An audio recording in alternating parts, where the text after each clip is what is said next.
Dear students, इस video में जो हम एक्सप्रेशन डिराइव करेंगे that is for average power associated with resistance या power associated with non inductive circuit. बेटा अब इसका मतलब क्या है?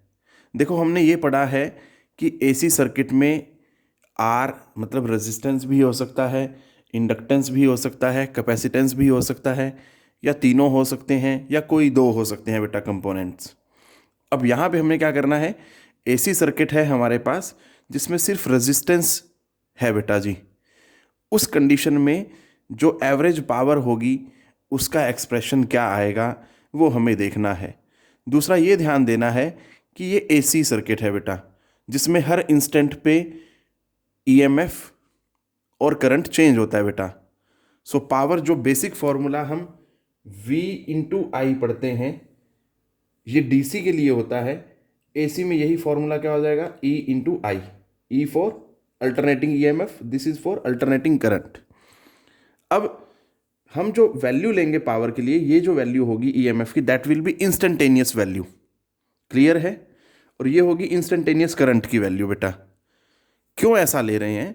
क्योंकि बेटा हर इंस्टेंट पे वैल्यू चेंज हो रही है, तो जिस इंस्टेंट के लिए हम इसका एक्सप्रेशन लेंगे उसी सेम इंस्टेंट के लिए करंट का एक्सप्रेशन लेंगे, और फॉर दैट इंस्टेंट हम ई और आई दोनों को क्या मान लेंगे बेटा?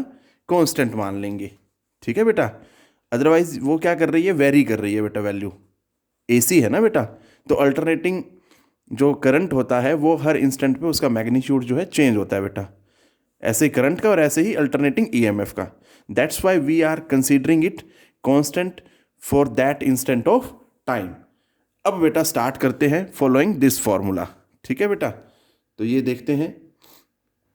तो देखें बेटा, इंस्टेंटेनियस वोल्टेज की इक्वेशन क्या है? E is equal to E naught sine omega t. In the same way instantaneous current I की जो वैल्यू है वो I naught sine omega t है। तो बेटा कंफ्यूज ना हो, इंस्टेंटेनियस वोल्टेज और अल्टरनेटिंग ईएमएफ की इक्वेशन सेम है बेटा जी। ठीक है? ये चीज़ ध्यान दें, कभी कंफ्यूज हो जाए कि वोल्टेज क्यों लिख दिया। ठीक है बेटा? तो ईएमएफ बोलें या वोल्टेज बोलें, कोई गलती नहीं है यहाँ पे। तो आप दोनों कंसीडर कर सकते हैं, क्योंकि एसी सर्किट है तो ईएमएफ भी बोल सकते हैं हम। ठीक है? अब जरा ध्यान से देखें, वो कहता है इंस्टेंटेनियस पावर।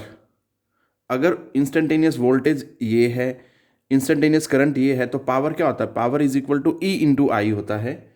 तो यहाँ पे यही एक्सप्रेशन बनेगा इंस्टेंटेनियस पावर के लिए, P इज इक्वल टू ई आई। अब देखो, वो ये कहता है कि वैल्यू जो है E और I की चेंज होती है बेटा हर इंस्टेंट पे। तो अगर मुझे इंस्टेंटेनियस पावर चाहिए तो for the same instant E और I को मैंने क्या लेना है? कांस्टेंट लेना है बेटा। ठीक है? अगर आप इमेजिन कर पा रहे हैं, ग्राफ्स को ध्यान रखें और सोचें ज़रा, हर इंस्टेंट पे वैल्यू जो है E और I की चेंज होती है अगर ग्राफ को देखें। ठीक है? एसी में ये चीज़ ध्यान देनी है, एसी सर्किट की बात कर रहा हूँ बेटा मैं। तो अब हमें क्या करना है? ये वैल्यूज़ डालो E की यहाँ और I की यहाँ पे, we will be getting instantaneous power बेटा। ठीक है? और उसको हमें फर्दर सोल्व करना और फाइनल रिजल्ट देखते हैं बेटा क्या आता है। सो देखें, power is equal to E naught sine omega t multiply I naught sine omega t बेटा। तो अगर मैं इसको देखूं, पावर क्या होता है बेटा? Rate of doing work.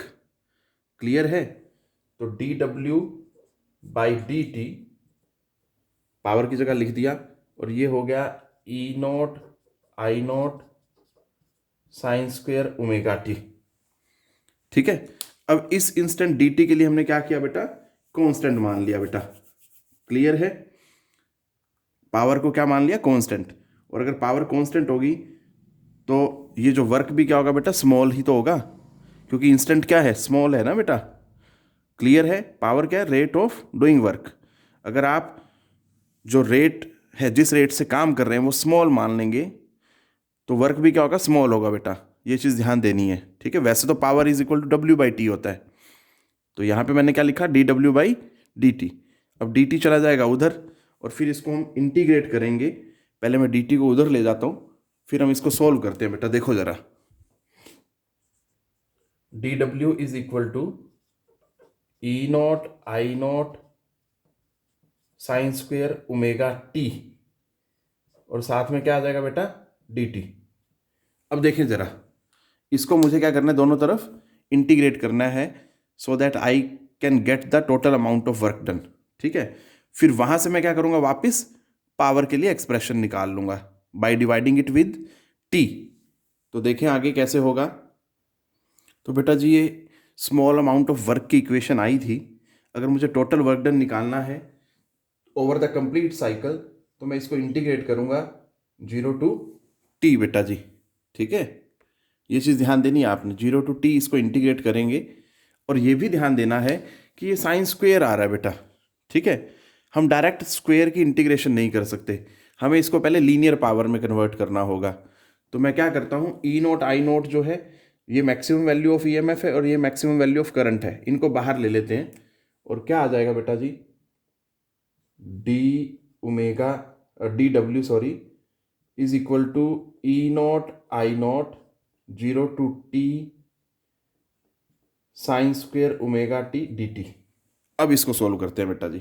ठीक है, हमें पता होता है साइन स्क्वेयर ओमेगा टी किसके बराबर होता है, that is equal to 1 minus, अब लेफ्ट साइड में तो बेटा पहले क्या आ जाएगा, W आ जाएगा, टोटल वर्क डन। तो राइट साइड में अभी क्या करते हैं, पहले इसको फॉर्मूला लिखते हैं बेटा जी, 0 to T 1 minus cos two omega t by 2। अभी इंटीग्रेट नहीं किया, लेफ्ट साइड को कर दिया है। अब आपकी चॉइस है, आप दोनों को इकट्ठा करना चाहें तो इकट्ठा कर लें, अगर ऐसा है तो आप यहाँ इंटीग्रेशन का साइन लगाएं, अदरवाइज आप पहले से ही लेफ्ट साइड को इंटीग्रेट कर लेंगे तो कोई गलत नहीं है। ठीक है बेटा, क्योंकि आपने इंटीग्रेशन और ये डी का साइन हटा दिया और डब्ल्यू लिखा था। बट अगर आपको लगता है कि कन्फ्यूजन हो सकता है तो you can write like this. ठीक है, अब देखो बेटा, ये 2 जो है कांस्टेंट है थ्रू आउट, इसको बाहर ले लेंगे और फिर देखते हैं क्या आता है बेटा, D W is equal to E naught I naught by 2, और ये जो रह गया बेटा 0 to T 1 minus cos two omega T D T. लो जी, अब मुझे 1 की इंटीग्रेशन करनी है और कोस टू ओमेगा टी की इंटीग्रेशन करनी है विद रिस्पेक्ट टू टाइम। ठीक है बेटा, तो ये चीज़ ध्यान देनी है। तो देखें, लेफ्ट साइड में तो आ जाएगा W, राइट साइड में ई नॉट आई नॉट बाई 2, 1 की विद रिस्पेक्ट टू टी करेंगे तो बेटा टी माइनस कोस, इसको माइंड में थीटा मान लो, 2 ओमेगा टी को। ठीक है बेटा, कोस थीटा की जो इंटीग्रेशन होती है वो क्या होती है, साइन थीटा बेटा। तो ये हो गया साइन 2 ओमेगा टी। अब आगे ये थीटा जो है 2 ओमेगा टी, इसकी मुझे डिफ्रेंशिएशन करनी है विद रिस्पेक्ट टू टी, वो क्या आता है 2 ओमेगा। अब क्योंकि क्वेश्चन इंटीग्रेशन का है तो 2 ओमेगा से मैं क्या करूंगा, इसको डिवाइड करूंगा। ये चीज ध्यान देनी है बेटा, क्लियर है, ये गलती मत करना बेटा, डिवाइड करते हैं इंटीग्रेशन के क्वेश्चन में। तो अब देखो जरा, इस सारे में एक बार मैं क्या करूंगा बेटा, अपर लिमिट डालूंगा वेरिएबल की जगह, और फिर एक बार क्या डालूंगा, लोअर लिमिट। सो क्या आता है देखें जरा, W is equal to E naught I naught by 2, एक बार अपर लिमिट डाली t minus sine 2 omega t by 2 omega, फिर माइनस, क्योंकि एक बार अपर लिमिट डालने के बाद फिर माइनस फॉर्मूला में ये वाला। ठीक है, और ये वाला माइनस जो है ये एक्सप्रेशन में आ रहा था यहाँ, फिर lower limit 0 minus sine 2 omega into 0 by 2 omega.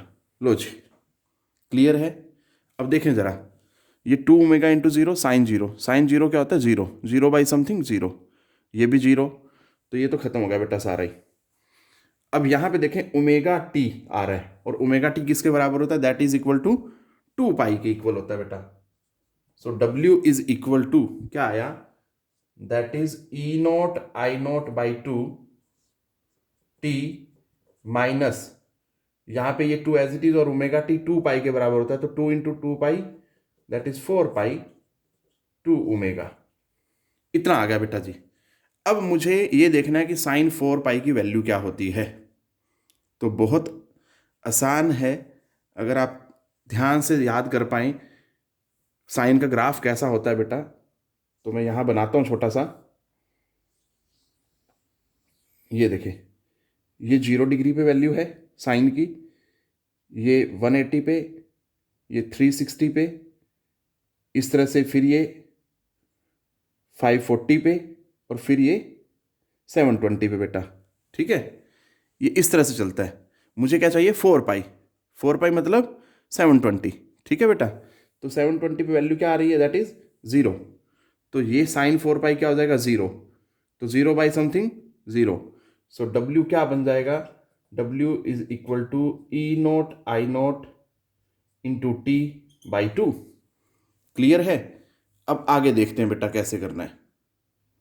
सो बेटा जी, वर्क का एक्सप्रेशन क्या आया हमारे पास, that is E0 I0 into T/2। अब बेटा मैं क्या करता हूं, ये T जो मल्टीप्लाई हो रहा है उधर जाके क्या हो जाएगा, डिवाइड। लो जी, और इस 2 को मैं क्या लिख सकता हूं, √2, और फिर इंटू √2। क्लियर है।